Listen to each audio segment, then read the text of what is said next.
అంబేద్కర్ కోనసీమ జిల్లా ఇరుసుమండలోని రాజోలు దేవి blow out కలవరం నుంచి కోలుకుంటోంది.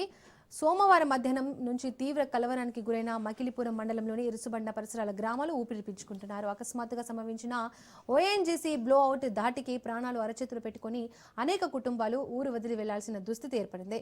మంగళవారం సాయంత్రం నాటికి బ్లో అవుట్ మంటలు చాలా వరకు అదుపులోకి వచ్చాయని అధికారులు తెలపడంతో అంతా ఊపిరి పీల్చుకున్నారు.